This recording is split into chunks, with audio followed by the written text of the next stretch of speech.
गद्दार राकेश डकैत जो है ये लखनऊ में महापंचायत जो किया है, महापंचायत के बाद ऐलान किया एकदम संयुक्त मोर्चा की तरफ से कि हम आंदोलन वापस नहीं लेंगे।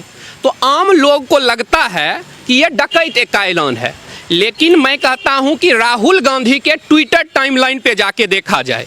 राहुल गांधी ने ट्वीट किया कि ये आंदोलन जारी रहेगा। तो जिस तरह मनमोहन सिंह जो थे वो एक परिवार, सोनिया गांधी राहुल गांधी के कठपुतली थे मनमोहन सिंह, यानी सोनिया गांधी जो है जो बोलती थी मनमोहन सिंह जी मैडम, यानी सुपर पीएम सोनिया गांधी थी। उसी तरह ये डकैत जो है राकेश डकैत ये मुखौटा है। इसका जो रिंग लीडर है वो राहुल गांधी है, अखिलेश यादव है, जयंत चौधरी है। राकेश डकैत का औकात क्या है? इसका औकात तो 4000 लोग जुटाना नहीं है। लेकिन जयंत चौधरी जो है ये उत्तर प्रदेश चुनाव में योगी जी को हराने के लिए, षड्यंत्र के लिए, मोदी जी को सत्ता से हटाने के लिए राहुल गांधी, ये अखिलेश यादव, ये तमाम जो लोग हैं विपक्ष के, ये मोदी जी को हटाने के लिए एक मुखौटा खड़ा कर दिए हैं राकेश डकैत के रूप में। उसका अपना औकात कुछ नहीं है। और राकेश डकैत आंदोलन वापस नहीं लेगा। वो आंदोलन इसीलिए वापस नहीं लेगा क्योंकि राहुल गांधी ने उसको आदेश दिया है कि तू खड़ा रह। अगर तू वापस लिया तो एक बार तो न्यूज आया था कि खालिस्तानियों ने उसे पीटा भी है। तो ये आंदोलन जो है इसमें दो तरह के लोग हैं, दोनों का अपना अपना मंसूबा है। जो पॉलिटिकल लोग हैं वो मोदी जी को सत्ता से उखाड़ के खुद उस सत्ता पे पाना चाहते हैं, राहुल गांधी प्रधानमंत्री बनना चाहते हैं।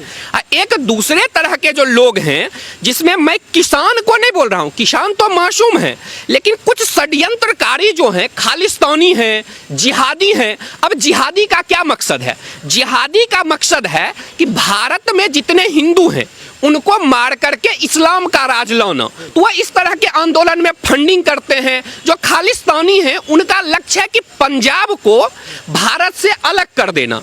अब पाकिस्तान है, पाकिस्तान का अपना एजेंडा है। तो ये सारे लोग जो हैं राकेश डकैत को एक मोहरा बनाए हुए हैं। राकेश डकैत सामने एक मुखौटा है। लेकिन शुभम भाई, एक बात ये भी तो है, जिस तरह से अगर हम सोशल मीडिया की बात करें कि 2 तारीख के बाद योगी आदित्यनाथ बड़ा फैसला लेने वाले, और उसमें देखने वाली बात होगी कि इस आंदोलन को ख़त्म करने की कोशिश करने वाले, बहुत ही बड़ा फैसला क्या होने वाला है 2 तारीख को।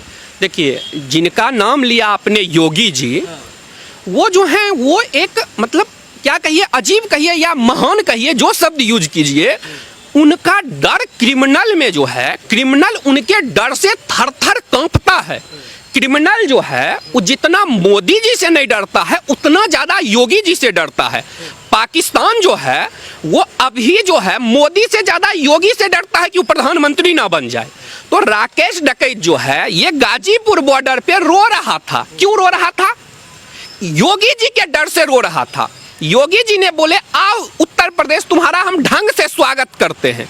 ये उन्होंने एक टीवी चैनल के मंच पे बोला राकेश डकैत को कि तुम उत्तर प्रदेश आओ, तुम्हारा हम ढंग से स्वागत करेंगे। कि डर से गया नहीं, ये पंचायत छोड़ के भाग गया था। ये लाल किला हिंसा के बाद जो ऐलान किया था उत्तर प्रदेश में करेंगे।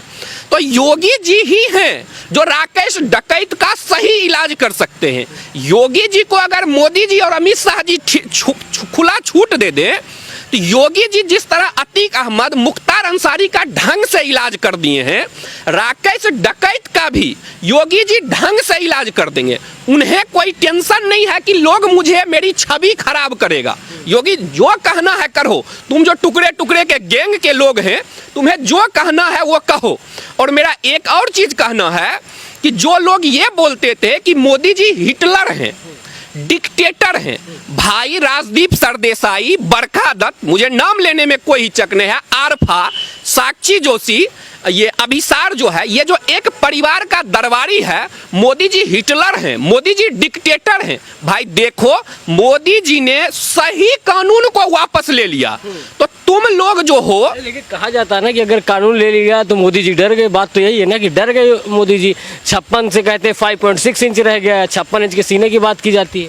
देखिए 56 इंच की बात जो लोग कुछ लोग जो है जो मतलब बोल रहे हैं कि मोदी जी का 56 इंच का सीना कहाँ गया, तो आज मनीष तिवारी ने, ब्रेकिंग न्यूज है ये, मनीष तिवारी ने बोला कि जब मुंबई में हमला हुआ था तो कांग्रेस कोई एक्शन नहीं ली, तो 56 इंच मोदी जी पाकिस्तान के संदर्भ में बोले थे। और जब मुंबई में हमला हुआ तो ये टाइम्स नाउ चैनल पे एयरफोर्स के ऑफिसर बोले थे, कोई भी जाके देख सकता है, सोशल मीडिया गूगल पे अवेलेबल है, मैं भी ट्विटर पे डाल दूंगा, कि एयरफोर्स के ऑफिसर जो हैं वो बोले कि जब हमारी एयरफोर्स आई सोनिया गांधी, मनमोहन सिंह से मिलने के लिए कि पाकिस्तान पे जाके हम मुंबई में जो हमला हुआ है इसका बदला लेंगे, तो मनमोहन सिंह गए सोनिया गांधी के पास, मैडम एयरफोर्स के ऑफिसर आए हैं, वो पाकिस्तान में स्ट्राइक करना चाहते हैं। तो सोनिया गांधी जो हैं वो बोली मनमोहन सिंह को, चुप, हमारा मुस्लिम वोट बैंक नाराज हो जाएंगे। बेचारे मनमोहन सिंह आए एयरफोर्स के ऑफिसर को बोले कि सर मैडम स्ट्राइक के लिए मना कर रही है पाकिस्तान पे, मुस्लिम वोट नाराज हो जाएगा। तब मनमोहन सिंह ने एक्शन नहीं लिया। मोदी जी ने इसी पे बोला 26/11 जो ये 9/11 26/11 तरह के जो आतंकी हमला होता है, तो जब मुंबई में हमला हुआ तो इसी संदर्भ में बोला कि 56 इंच चाहिए, और मोदी जी के 56 इंच का सबूत है कि पाकिस्तान में घुस के मारा। भारत के इतिहास में पहला बार हुआ कि पाकिस्तान बोलता था हमारे पास परमाणु बम है, तो मोदी जी ने बोला कि हमारे पास जो परमाणु बम है ये दिवाली के लिए रखे हैं, तो मोदी जी का 56 इंच ये दिखाता है।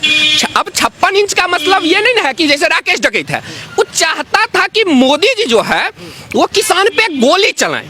राकेश डकैत बोलता था ये गोली क्यों नहीं चला रहा है मोदी, तो उसका षड्यंत्र समझिए कम्युनिस्ट का, उसका षड्यंत्र ये था कि मोदी जी किसान पे गोली चला दे, ताकि वो लोग इस पूरा इंटरनेशनल अखबार में देखे होंगे, राजदीप ने फेक न्यूज फैलाया था जिसके बाद टीवी चैनल हटाया, किसान जो है ट्रैक्टर एक्सीडेंट में मरा था, बोला था कि गोली से मरा, तो वो लोग पहले से प्लान तैयार किए हुए था, तो मोदी जी ने गोली नहीं चलाया। तो वही अभी 56 इंच तब होता जब मोदी जी गोली चला। अरे भाई, अपने नागरिक पे 56 इंच दिखाया जाता है।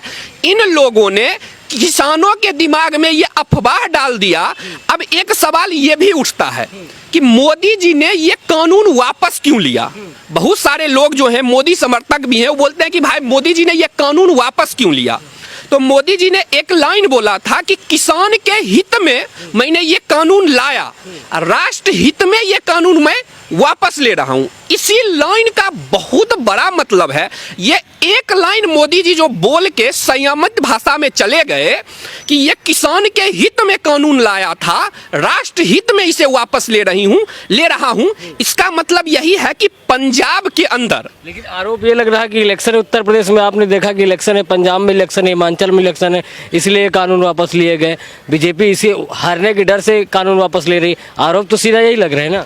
देखिए, विपक्ष जो है वो आरोप लगा रहा है मोदी जी पे कि चुनाव के लिए तो ये कानून रहते मोदी जी जो है असम में चुनाव जीते, ये कानून रहते बंगाल में 3 से मुख्य विपक्षी बन गए दल।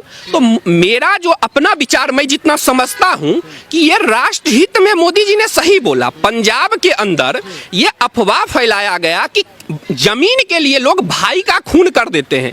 राकेश डकैत, कांग्रेस का तमाम षड्यंत्रकारी पंजाब में ये अफवाह फैला दिया कि मोदी जी जमीन छीन लेंगे। तो जो खालिस्तानी तत्व थे वो पंजाब को भारत से अलग करना चाहते थे। तो उन लोगों के मन में ऐसा, मोदी जी ने बहुत कोशिश किया कन्विंस करने के लिए। मोदी जी ने देश के लोगों से माफी मांगा कि हम जो है कुछ मुट्ठी भर जो है किसान उनको नहीं समझा पाए, क्योंकि उनके मन में अफवाह फैला दिया गया था कि मोदी जी जो हैं वो जमीन व्यापारियों को दे देंगे। और जो लोग ये बोलते थे कि अडानी अंबानी जो है उसके लिए ये बिल लाए, और अडानी अंबानी बिल अगर मोदी जी वापस लेंगे तो मोदी जी को प्रधानमंत्री पद से अडानी अंबानी हटा देगा। भाई, मोदी जी ने बिल वापस ले लिया, देखो मोदी जी प्रधानमंत्री हैं, तो तुम गद्दार माफी कब मांगोगे जो बोलते थे कि ये अडानी अंबानी बिल है, मोदी जी वापस नहीं लेंगे क्योंकि उनको प्रधानमंत्री पद के कुर्सी से हटा देगा। यह लोकतंत्र का भी अपमान था। और मैं राष्ट्रहित का एक पॉइंट जनता को भी फोकस करने बोलता हूं कि ये षड्यंत्रकारी जो हैं ये खालिस्तानी तत्व जो हैं ये चाहते थे कि पंजाब के युवाओं के दिमाग में ये डाल दिया जाए, जिस तरह कश्मीर में जिहाद के लिए, वहाँ तो खैर मजहब के नाम पे 72 हुर के लिए किया जाता है, यहाँ खालिस्तानी को ये बताया जाए युवा मतलब पंजाब के युवाओं को कि भाई मोदी तुम्हारा जमीन छीनना चाहता है। इस तरह का अफवाह फैल गया और अफवाह फैलाया जाता है। जब मैं 10th में पढ़ता था तो बिहार के बेगूसराय में अफवाह फैला दिया गया था कि नमक खत्म हो जाएगा, तो सब लोग पढ़े लिखे लोग नमक का बोरा खरीदने के लिए दौड़ गए थे दुकान पे। तो उसी तरह पंजाब में ये अफवाह फैला दिया गया कि मंडी खत्म हो जाएगा, तुम्हारा जो ये बिल है इस बिल के थ्रू जमीन पे व्यापारी कब्जा कर लेगा। तो मैं पहले बताया कि ये लोग जमीन के लिए भाई भाई का खून कर देता है, तो इसीलिए मोदी जी ने इस बिल को वापस लिया है। लेकिन ऐसा नहीं है कि बिल वापस हो गया तो फिर बिल आ नहीं सकता है। आप देख रहे हैं ना, ओवैसी साहब तो कह रहे हैं अब सीए एनआरसी भी वापस होना चाहिए। जिन्ना ओवैसी जो है ये नया जिन्ना है, ये इसको ओवैसी नहीं इसको जिन्ना कहिए। तो ओवैसी को मैं बता देता हूं, जो उसका पूर्वज रजाकार था, अरे भाई सपना देखो, सीए वापस होने वाला नहीं है। और कृषि बिल हो गया तो सीए की तो आस जगेगी ना। पर्सनल लॉ बोर्ड सीधा सीधा मीटिंग करता है, बैठक करता है और भारत सरकार से मांग करता है कि सीए एनआरसी वापस होना चाहिए। देखिए ये सीए और एनआरसी जो है या एनपीआर जो है ये अभी कुछ नहीं है। अभी मैं आपको बताता हूँ, अभी 50 कानून और आएगा। मोदी जी ने एक टीवी चैनल के कॉन्क्लेव हो रहा था, तो उसमें मोदी जी ने उनके बात पे वो इशारा पहले दे देते हैं, नोटबंदी से भी पहले वो इशारा दे चुके थे। उसी तरह वो इशारा दे चुके हैं कि अभी अब यूनिफॉर्म सिविल कोड आएगा, उसकी तैयारी चल चुकी है। और भारत के अंदर जितने विदेश से घुसे हुए लोग हैं एक एक को चुन चुन के भारत से निकाल के फेंका जाएगा। अमित शाह जी ने खुद बोला कि जितना बांग्लादेशी हैं, जितना रोहिंग्या हैं, ये ओवैसी, राहुल गांधी जितना रो ले कोई फर्क नहीं पड़ता है। मोदी जी जो है ये कानून वापस लिए हैं। जब माहौल शांत होगा, अफवाह खत्म होगा, उनको पता है कि ये रिफॉर्म है, ये देश के इकोनॉमिक ग्रोथ के लिए जरूरी है, तो वो इस तरह के रिफॉर्म करेंगे। उन्होंने राफेल भी लाया था, उन्होंने राफेल के टाइम भी डरा नहीं था, और ये कानून फिर वापस आएगा। अभी जब माहौल शांत हो जाएगा तो फिर से मतलब जो अफवाह, एक बीजेपी को अब नया चीज समझ में ये भी आ गया कि सीएए के टाइम पे भी अफवाह फैला दिया गया था कि नागरिकता खत्म, अभी अफवाह फैला दिया गया। तो अब बीजेपी एक साथ कानून लाएगी, कानून लाने से पहले उसके लिए जनता को कन्विंस कर लेगी। एक सवाल ये भी है ना कि उत्तर प्रदेश में चुनाव हो, राकेश टिकैत कहते हैं कि हम बीजेपी के खिलाफ प्रचार करेंगे, एमएसपी लाओ। एमएसपी को बड़ी चर्चा है कि एमएसपी नहीं आएगी तो हम वापस नहीं जाएंगे, तो एमएसपी सरकार क्यों नहीं लाना चाहती? देखिए मोदी जी ने क्लियरली बोला है, जो उनका स्पीच है मैंने पूरा सुना है, उसमें उन्होंने बोला कि मैं तीनों कानून वापस ले रहा हूं और एक कमेटी बना देता हूं, जो कमेटी एमएसपी से लेके सभी चीजों पे बात करने के लिए तैयार है। तो राकेश टिकैत इस बात से नाराज हैं। एक तो ये तमाम लोग, संयुक्त किसान मोर्चा का जो बैठक का फोटो आया था, भाई कानून वापस होने पे खुश होना चाहिए। इन लोगों को लगा था जैसे वज्र गिर गया है, मुंह पे उदासी था कि भाई मेरा मुद्दा मोदी छीन लिया, हमारा जो है। ये लोग उदास हो गए, कानून वापस, खुश होना चाहिए लेकिन उदास थे कि अब हम राजनीति किस बात पे करेंगे। अब हम, राकेश टिकैत का जो मन था कि हम राष्ट्रीय नेता बने, अब नेता कैसे बनेंगे, अब पैसा कैसे आएगा, अब बेटा को ठेका कैसे मिलेगा राजस्थान सरकार से। तो ये तमाम लोग जो हैं इनका अंतिम लक्ष्य एक ही है कि जो नेता जो हैं राहुल गांधी, इन सब, केजरीवाल, इनका लक्ष्य है कि भाई हमें सत्ता पाना। खालिस्तान, जिहाद, चाइना, पाकिस्तान सब अपना अपना हित साधने के लिए लगा हुआ है। देश के जनता को जागरूक होके बस एक चीज ध्यान रखना चाहिए, प्रथम राष्ट्र।